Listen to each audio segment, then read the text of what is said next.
आज हम एक ऐसा एडवांस टेक्नोलॉजी के बारे में जानेंगे जो अमेरिका जैसे डेवलप देश भी भारत से सीखना चाहता है, और वो टेक्नोलॉजी है यूपीआई। अगर आपको इस वीडियो से वैल्यू मिलती है तो अपने दोस्तों के साथ शेयर कीजिए। भारत के ऐसे इंपॉर्टेंट टॉपिक्स को आपके सामने लाना हमारा एक मिशन है। फॉर्च्यून मैगजीन यूपीआई को भारत के इंडिपेंडेंस के बाद भारत में हुई सबसे बड़ी रिवॉल्यूशन कहता है। आज भारत दुनिया का largest real time payment market है। इमेजिन एक ऐसा फ्यूचर जहाँ फॉरेन देश जाने के बाद आपको फॉरेक्स कार्ड लेने की जरूरत ना हो। आज यूएस एक सुपर पावर है क्योंकि डॉलर एक ग्लोबल करेंसी है। डॉलर का इंपॉर्टेंस कम होना बाकी सब करेंसी के लिए बढ़िया है। देखने में तो इम्पॉसिबल लगता है, लेकिन अगर हम सही खेल गए तो पॉसिबल हो सकता है। जस्ट यूपीआई सिंगापुर में भी लॉन्च होने वाला है। अगर सिंगापुर से अगर आप कुछ खरीदना चाहते हैं तो पेमेंट यूपीआई से कर सकते हैं। भूटान में भी यूपीआई एक्सेप्ट होगा और ऐसे ही 10 अलग अलग देशों में यूपीआई एक्सेप्ट होने वाला है, जिसमें Saudi Arabia, south Korea, Japan जैसे देश शामिल है।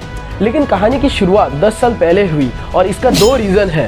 पहला है कम्प्लेक्सिटी। क्रेडिट कार्ड सबके पास नहीं होता और डेबिट कार्ड होने पर आपके पास मशीन होना जरूरी है, जिससे कम्प्लेक्सिटी बढ़ते ही जाता है। दूसरा है चार्जेस। दुकानदारों को हर एक ट्रांजैक्शन पर वीजा और मास्टर कार्ड जैसे कंपनीज को 2% चार्जेस देना पड़ता है, और ये सारा प्रॉब्लम्स को सॉल्व करने के लिए 2016 में यूपीआई को लॉन्च किया।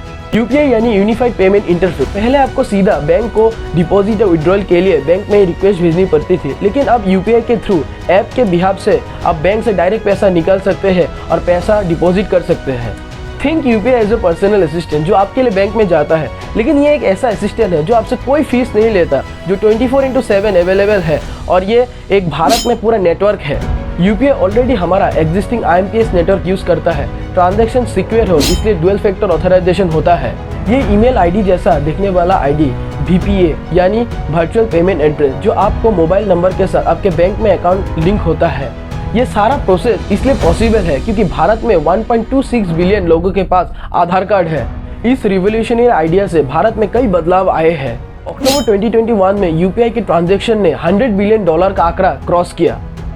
लॉकडाउन के समय जब कैश देना और लेना लोग पसंद नहीं करते थे, तब फोनपे ने एक इनिशिएटिव लिया।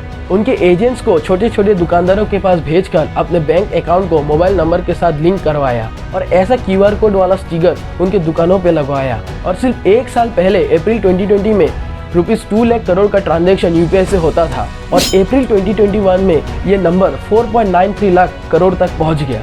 ज़ीरोधा का फाउंडर ने ये कहा कि यूपीआई के बगैर भारत के मार्केट में ये ग्रोथ देखना इम्पॉसिबल था। सबसे इम्पोर्टेंट सवाल, इस टेक्नोलॉजी से चाइना और अमेरिका जैसे देश की क्यों जलती है?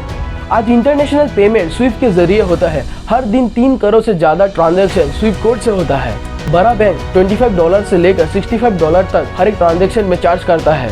पूरी दुनिया यूपीआई को एक्सेप्ट करती है तो ये कॉस्ट काफ़ी हद तक कम हो सकती है, और ये टेक्नोलॉजी भारत की यूपीआई सॉल्व कर सकती है, जो भारत के 100 करोड़ लोग यूज कर रहे हैं। और हम चाहते हैं कि ये वीडियो हर एक भारतीय देखे जो इस डिजिटल पेमेंट को चुनकर एक फाइनेंशियल रिवॉल्यूशन को चुना है।